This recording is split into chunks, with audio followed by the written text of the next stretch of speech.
A'udzubillahi minasyaitonirrajim. Bismillahirrahmanirrahim.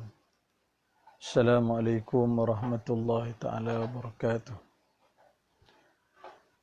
Bismillah walhamdulillah wassalatu wassalamu ala Rasulillah wa ala alihi wa sahbihi wa man walah. Rabbi shrah li sadri wa yassir li amri wa hlul 'uqdatam min lisani yafqahu qawli. Subhanaka la ilma lana illa ma 'allamtana innaka antal alimul hakim. Wala haula wala quwwata illa billahil aliyyil azim. Alhamdulillah, sebagaimana biasa kita memulakan dengan kita menzahirkan syukur kehadrat Allah Subhanahu wa taala atas segala limpah rahmat daripada Allah Subhanahu wa taala. Kita masih diberi peluang untuk berada dalam bulan Ramadan yang hanya berbaki beberapa hari sahaja lagi. Saya tertarik dengan sedikit peringatan daripada Ustaz Syed Qadir dalam satu program 2 malam lepas. Kadang kebanyakan daripada kita ini pada ungkapan zahirnya menyatakan bahawa rasa sedih apabila Ramadan akan melabuhkan tirainya.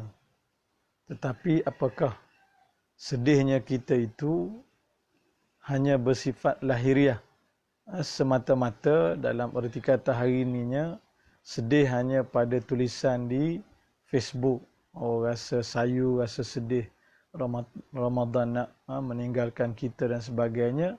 Tetapi jauh di sudut hati kita gembira. Kenapa? Sebab nak hari raya, kan? Gembira sebab nak hari raya. Cuma untuk kali ni mungkin ramai juga, kan, walaupun dah nak berhari raya tapi gembiranya tak berapa sangat. Sebab apa? Tak boleh balik kampung. Jadi mungkin keadaan ini yang ada. Jadi sebagai mukadimah pada pagi ini, tuan-tuan sekalian, dalam Ramadan nak meninggalkan kita dalam beberapa hari sahaja lagi, bagaimana perasaan kita yang sebenar pada sudut hati kita, pada sudut hati kita, bukan sekadar tulisan kita di Facebook mengungkapkan rasa sedih, tetapi bagaimana hati kita yang sebenar. Dan inilah yang perlu untuk kita rasai. Tuan-tuan, sahabat-sahabat yang dirahmati Allah Subhanahu wa taala sekalian, alhamdulillah ramai tuan-tuan guru pagi ni. Ustaz Ibad pun ada, alhamdulillah. Rakan-rakan daripada kuis, rakan-rakan yang kenal, alhamdulillah istiqamah untuk kita bersama-sama dalam majlis ilmu ini. Dan seperti mana biasa juga yang saya sebutkan, kita cuba melakukan amal soleh, tuan-tuan sekalian, dengan very simple, sangat mudah, iaitu tekan butang share.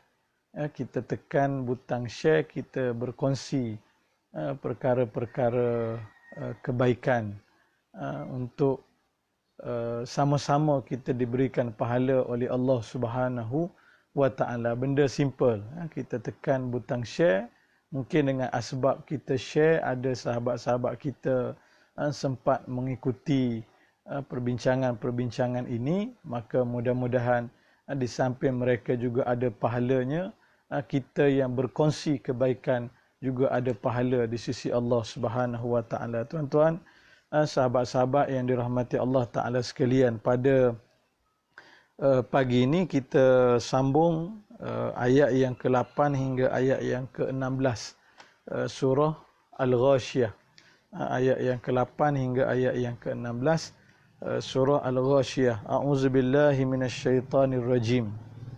Ayat yang ke-8 hingga ayat yang ke-16 ini adalah gambaran Allah Subhanahu wa taala tentang keadaan ahli syurga. Semalam kita berkongsi tentang keadaan ahli neraka, maka pada pagi ini perkongsian kita berkenaan dengan gambaran ahli syurga. Allah Subhanahu wa taala sebut, a'udzubillahi minasyaitonirrajim, wujuhun yawma izin na'imah. Pada hari itu terdapat wajah-wajah yang senyum berseri-seri.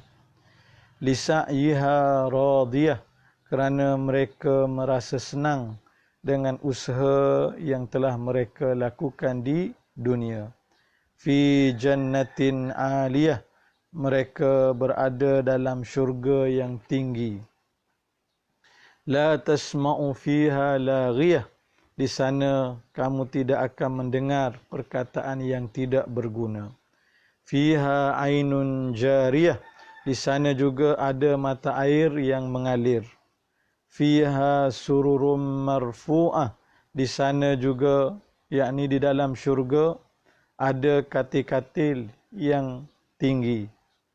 Wa akwabum mawdu'ah, dan ada gelas-gelas yang telah tersedia tersusun indah. Wa namariku masfufah, dan batal-batal untuk bersandar yang tersusun rapi. Wa zarabiyyu mabthusah, dan permaidani yang terhampar. Baik tuan-tuan, sahabat-sahabat yang dirahmati Allah Subhanahu wa taala sekalian, seperti yang telah kita sama-sama kongsikan sebelum daripada ini, apabila kita bercerita tentang neraka, maka tujuannya supaya timbul kegerunan dalam hati kita terhadap azab api neraka. Dan bila kita sebut tentang syurga dengan segala nikmat yang disediakan oleh Allah, mudah-mudahan ia menimbulkan keterujaan. Ia menimbulkan keterujaan, menimbulkan keinginan, menimbulkan kerinduan untuk kita berada dalam syurga Allah Subhanahu wa taala. Wallahu taala alam, tuan-tuan sekalian, kita sama-sama bermuhasabah. Saya tak nak cerita tentang tuan-tuan. Kalau kita berkongsi, saya sendiri sebagai contoh yang bercakap, memang dengan kelemahan yang ada pada hati ini, dengan hati yang keras ini, secara jujur kan, bagaimana kita sebenarnya masih tidak memberikan respon yang sepatutnya hati ini. Respon yang macam mana? Respon apabila kita mendengar tentang ancaman-ancaman azab api neraka, hati tidak ada rasa takut. Kan? Hati tidak ada rasa takut, tidak ada rasa bimbang, walaupun itu yang sepatutnya kena ada dalam hati kita. Kan? Itu yang sepatutnya kena ada.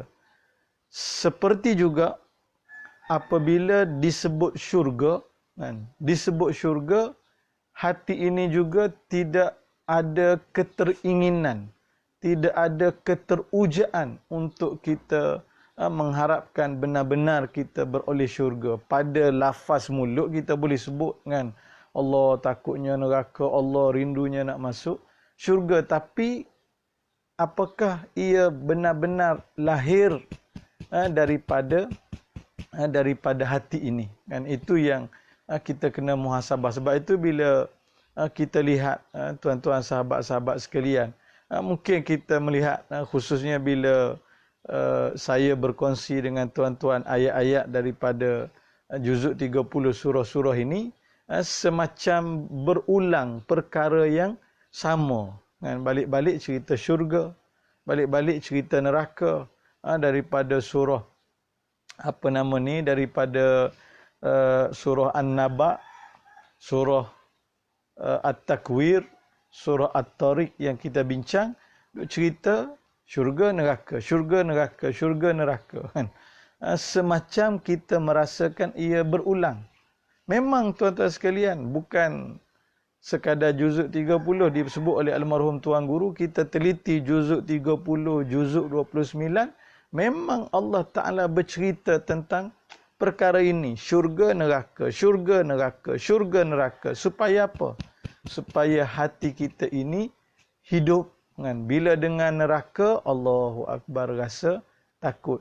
Bila dengar syurga, rasa keterujaan, rasa teringin untuk berada dalam syurga Allah Subhanahu Wa Taala. Maka bila kita berkongsi sekali lagi pada pagi ini, pada surah ini tentang gambaran ahli syurga, seharusnya menimbulkan keinginan yang bersangatan untuk kita sama-sama mengharapkan berada dalam syurga Allah Subhanahu Wa Taala. Baik, tuan-tuan sahabat-sahabat yang dirahmati Allah Subhanahu Wa Taala sekalian, dalam tafsir yang saya gunakan ini tidak ada huraian atau perbincangan yang dikemukakan di sini. Wallahu taala alam. Mungkin dalam penyusunan ini mungkin ada part yang termiss ataupun wallahu alam. Cuma untuk perbincangan pada pagi ini, saya akan rujuk juga kepada tafsir Al-Munir karangan Dr. Wahbah Zuhaili untuk kita memahami bagaimana gambaran syurga yang disebutkan oleh Allah Subhanahu Wa Taala. Maka Allah Taala sebut sifat ahli syurga yang kita boleh lihat, tuan-tuan sahabat-sahabat yang dirahmati Allah Subhanahu Wa Taala sekalian, ialah kita boleh lihat pada dua kalimah, iaitu yang pertamanya ialah na'imah. Wujuhun yawma izin na'imah lisa'yiha radiyah. Dan ada dua karakter di situ, ada dua sifat ahli syurga. Yang pertamanya ialah orang yang mukanya berseri-seri. Wujuhun yawma izin na'imah. Mukanya berseri-seri, kemudian hatinya itu ada rasa puas, kan? Ada kepuasan dalam hatinya di atas apa yang dia telah usahakan. Maknanya dua di sini. Na'imah pada sudut lahiriah, kan? Na'imah pada sudut lahiriah, maknanya kita boleh melihat wajah yang berseri-seri. Pada sudut hati, radiyah. Radiyah itu merujuk kepada kepuasan yang ada dalam hati. Tuan-tuan sekalian, sahabat-sahabat sekalian, untuk kita memahami gambaran yang Allah Ta'ala sebut, apa yang akan diperoleh oleh ahli syurga nanti, sebenarnya tidak susah untuk kita faham, kerana kita atas dunia ini pun kita dah boleh tengok contoh.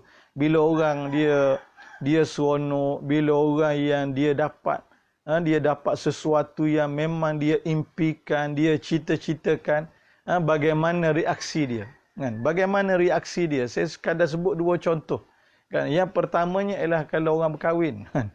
Orang berkahwin, bagaimana happy dia, seronok dia dengan perkahwinan itu, daripada pagi sampai ke petang, senyum, muka berseri-seri, kan? Senyum je dia, tak ada, wallahualam lah, tuan-tuan pernah jumpa, pergi jumpa pengantin, tengok pengantin masam je muka, tengok muka pengantin sedih je, tak ada. Dia sedih waktu akad nikah tu, kan. Dia panggil apa nama ni, waktu akad nikah tu dia adalah, dia kadang setengah kepada kita ni majlis, kata nak menyerahkan apa nama ni, daripada anak perempuan daripada ayah, supaya tanggungjawabnya diambil oleh pihak suami. Di situlah biasa kita lihat ada detik-detik macam sedih terharu. Tetapi biasanya bila kita gila mana-mana pengantin majlis perkahwinan, kita akan tengok muka yang berseri-seri, menandakan rasa gembira, rasa seronok, kan? Sama juga kalau kita lihat, kalau convocation contoh, kan? Convocation, orang yang mengharungi perjalanan pengajian dia 3 tahun, 4 tahun, sampai hari convocation, bila ambil gambar tu dia punya senyum dia tu, kan? Gambaran kegembiraan, gambaran keseronokan. Tak cukup bergambar yang rasmi dalam dewan, bila keluar tu pakak bergambar pula, kan? Seronok dia bergambar dengan anak, bergambar dengan mak ayah, bergambar dengan adik-beradik, bergambar dengan kawan-kawan dan sebagainya. Kenapa? Gembira, seronok, muka berseri-seri, wajah yang berseri-seri. Maka apatah lagi dengan syurga. anugerah yang jauh lebih hebat, lebih besar yang mengembirakan, maka boleh lihat pada wajah ahli-ahli syurga bagaimana mereka ini, tuan-tuan sekalian, dalam keadaan yang na'imah, dalam keadaan yang berseri-seri. Berbeza dengan ahli neraka yang Allah Ta'ala sebut wujuhun yawma izin khasyi'ah, wajah mereka dalam keadaan tunduk, penuh kehinaan, penuh penyesalan. Itu berseri-seri. Yang kedua, Allah Ta'ala sebut tentang hati yang puas, kan? Hati yang begitu puas. Dan benda ini, tuan-tuan, sahabat-sahabat sekalian, saya kira tuan-tuan pun banyak pengalaman. Ya, sahabat-sahabat pun banyak pengalaman. Kadang bila kita buat sesuatu, dan bila selesai apa yang kita buat, kita rasa puas, kan? Kita ada kepuasan tersendiri bila kita boleh melakukan satu-satu kebaikan. Contoh, kadang kita tengok orang susah, kan? Kita tengok orang susah, kemudian kita mungkin terlepas pandang untuk kita bantu dia. Kita pula Allah rasa tak tenang. Aku ni menasabah sungguh. Aku tengok orang tu susah, tapi aku tak bantu dia. Patutnya aku tolong. Lalu kita pun buat keputusan untuk kita bantu dia. Kita tolong dia. Dengan asbab kita bantu, kita tolong dia walaupun kita mungkin habis masa kita, habis tenaga kita, mungkin habis duit kita, tapi kepuasan. Kita sendiri rasa puas bila kita dapat memberikan khidmat. Tuan-tuan sekalian, saya dengan rakan-rakan sebagai contoh daripada amal Gombak, pemuda PAS Gombak. Biasa kita ni, kita buat kerja-kerja yang berbentuk, kita kata kemasyarakatan. Kadang kalau ada, contohlah, kalau ada banjir ke apa semua, kan, kita korbankan masa kita, kita turun, kita bantu dan sebagainya. Bukannya kita kata tak penat-penat, tapi dia puas, kan? Kepuasan bila kita boleh lakukan kebaikan. Maka beginilah yang Allah Ta'ala sebut gambaran ahli-ahli syurga, lisa'yiha radiyah. Bagaimana di syurga nanti masing-masing sangat puas hati dengan amalan yang dia telah lakukan waktu hidup dia atas dunia. Berbeza dengan ahli neraka yang kita bincang semalam. Apa dia? Amilatun nasibah. Mereka penat. Mereka bekerja keras tapi penat. Tak dapat kepuasan di sebalik amalan yang telah mereka lakukan. Apalagi yang kita nak, tuan-tuan sekalian. Ya, atas dunia ni pun kita mencari suatu kepuasan. Kadang tuan-tuan pun sama. Masing-masing ada mak ayah. Kadang kita tak ada duit. Kita tak ada duit. Tapi bila kita boleh bagi, menghulurkan duit kepada mak ataupun ayah kita, walaupun kita tak ada duit, tapi kita boleh bagi, apa yang kita rasa? Kepuasan. Kita rasa kepuasan. Walaupun kita sendiri pun berkehendak, kan, kepada duit. Tapi yang lebih utama adalah kepuasan.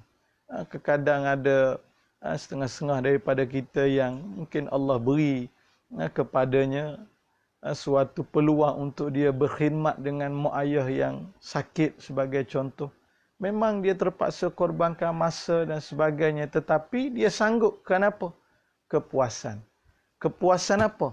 Kepuasan boleh berbakti kepada ibu dan ayah. Ini kepuasan ini. Maka kepuasan yang dalam hati inilah yang akan dirasai oleh ahli-ahli syurga. Wujuhun yawma izin na'imah. Wajah mereka dalam keadaan berseri-seri, gembira, seronok. Dalam hati mereka, tuan-tuan sahabat-sahabat sekalian, adanya kepuasan, adanya rasa ketenangan, ada yang kita kata istilahnya Allah rasa lapar je bila kita boleh buat satu-satu kebaikan. Ini yang kita nak cari, tuan-tuan. Apapun yang kita buat, kepuasan. Kadang benda susah, tapi sekadar kita sebut, kan, dalam masalah solat lah, sebagai contoh. Mungkin tuan-tuan sebenarnya lebih lebih berpengalaman lagi. Kadang dalam solat ni mungkin kadang kita rasa penat dan sebagainya, susah nak mendapat kekhusyukan. Tetapi pernah tak tuan-tuan rasa selepas kita menunaikan solat, kita rasa macam Allah lapangnya dada kita, lapangnya hati kita, rasa macam rasa tenang, rasa puas dengan kebaikan yang kita lakukan. Dan inilah yang perlu untuk sama-sama kita rebut. Jangan sampai bila kita baca, kita semayang, habis semayang jadi berserabut no. Jangan. Sama juga kan, saya ada baca komen-komen dalam Facebook antara hikmah PKP kan. Antara hikmah PKP ni ada sahabat-sahabat yang berkongsi kalau tidak Ramadan, kalau Ramadan yang lepas-lepas nak habiskan 30 juzuk pun semput-semput kan. Nak habiskan 30 juzuk pun semput-semput. Tapi dengan hikmah adanya PKPB ini, ramai kawan-kawan yang berkongsi kegembiraan, berkongsi kepuasan kerana bukan sekadar dapat khatam sekali, tetapi dapat khatam 2 kali, dapat khatam 3 kali di sepanjang bulan Ramadan. Walaupun kita kata mereka menghabiskan masa yang banyak untuk baca Quran, tapi melalui apa yang mereka zahirkan dalam Facebook, kegembiraan. Saya sempat baca malam tadi, ada kawan di kuis, kami panggil dia Pak Long, Ustaz Syahrudin Saad. Bagaimana dia menzahirkan sebagai seorang ayah kepuasan dengan anak-anaknya yang boleh baca Quran, ada yang dah khatam sekali, khatam 2 kali, boleh baca secara bersama-sama. Kepuasan di sebalik amal ibadah yang dilakukan mencari redha Allah Subhanahu wa ta'ala. Jadi Allah Ta'ala sebut sifat ahli syurga, na'imah, berseri-seri wajahnya pada lahiriah, lisa'yiha radiyah, hatinya memiliki rasa puas, rasa lapang di atas amalan yang dia lakukan. Lalu Allah Subhanahu wa ta'ala sebut, selepas Allah Ta'ala cerita tentang bagaimana keadaan ahli syurga itu sendiri dengan kepuasan hatinya, dengan muka yang berseri-seri, lalu Allah paparkan pula apakah bentuk keindahan, kemewahan yang tersedia untuknya dalam syurga. Fi jannatin aliyah, dalam syurga yang tinggi sifatnya, yang tinggi kedudukan dan bertingkat-tingkat.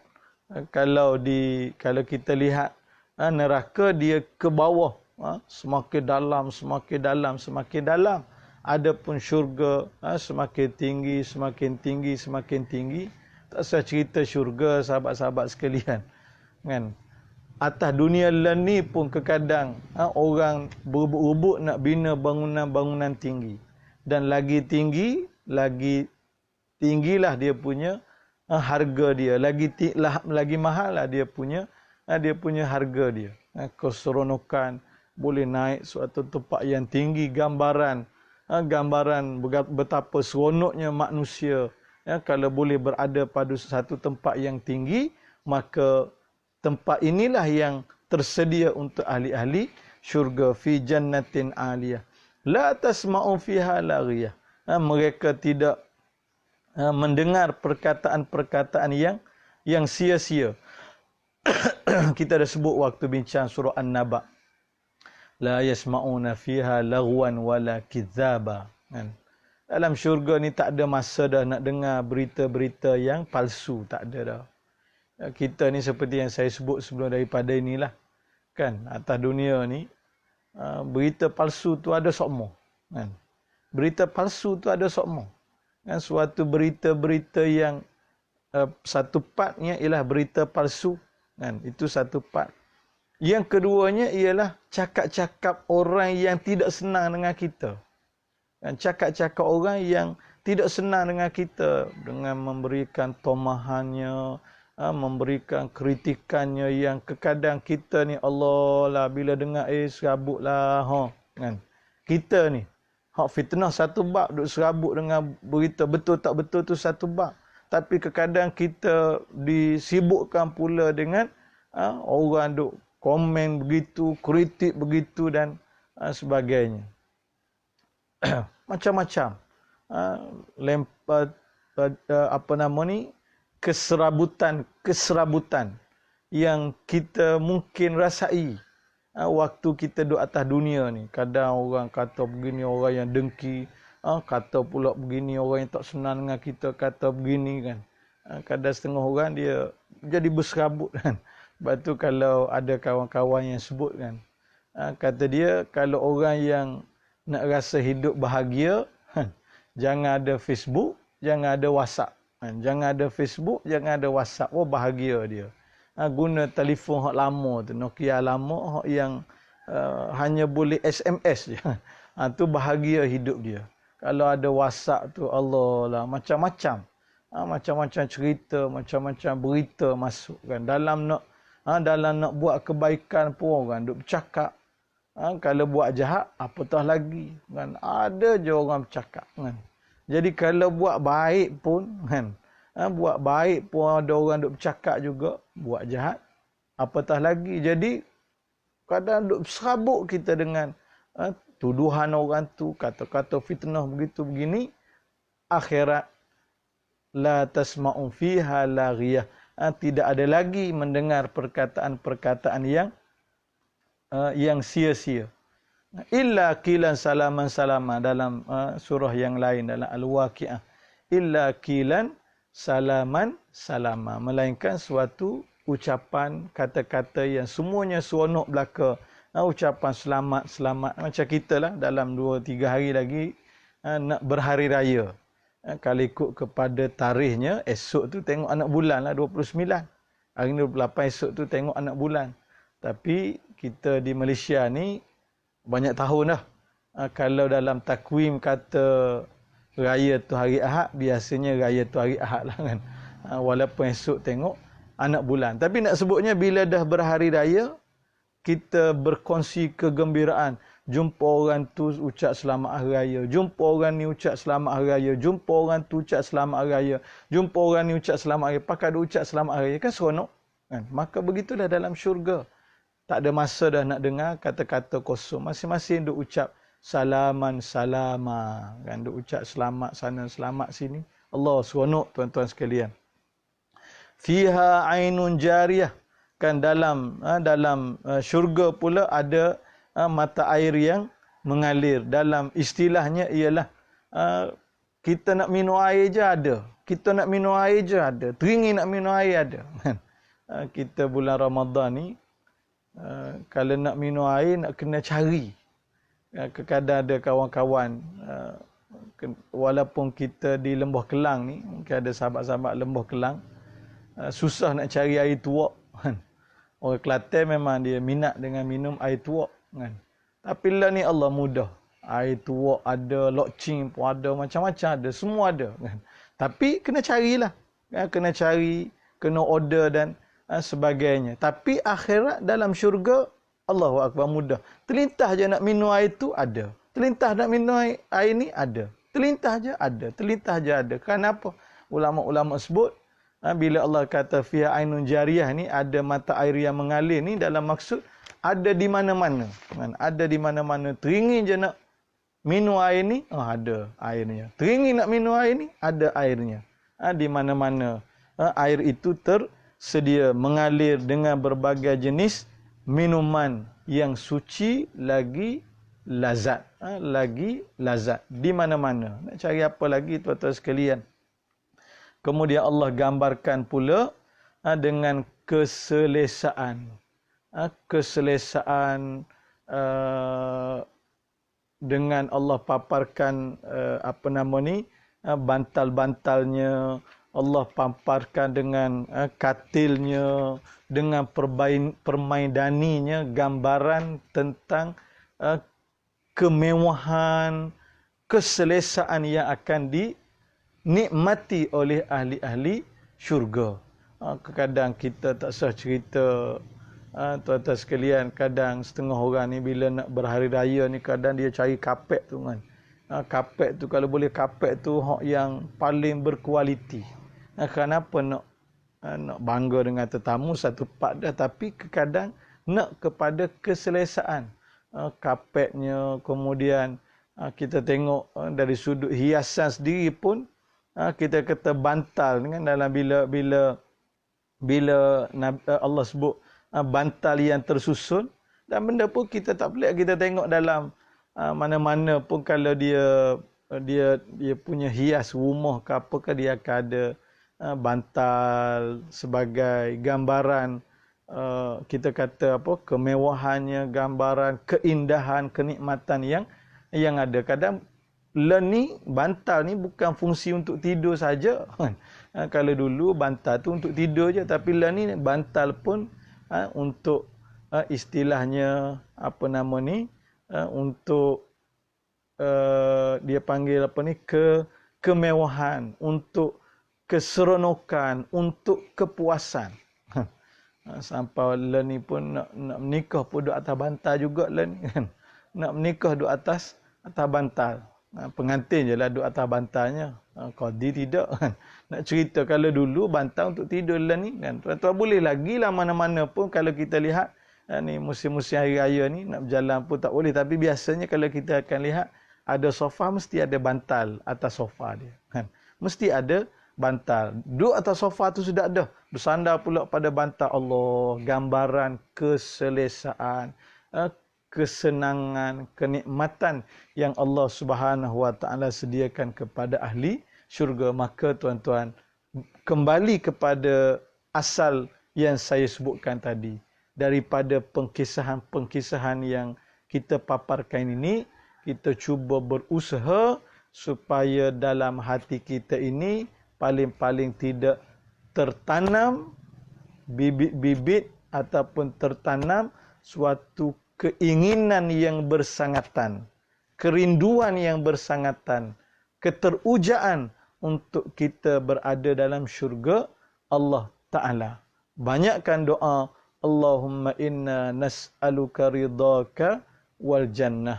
Ya Allah, kami memohon redamu dan kami memohon syurgamu ya Allah. Banyakkan untuk kita doa, mudah-mudahan kita diberikan syurga oleh Allah Subhanahu Wa Taala. Tuan-tuan, sahabat-sahabat yang dirahmati Allah Taala sekalian, kita berhenti sekadar ini perkongsian untuk pagi ini. Insya-Allah kita sambung pada ayat yang ke-17 dalam pertemuan pagi besok jam 7 pagi insya-Allah.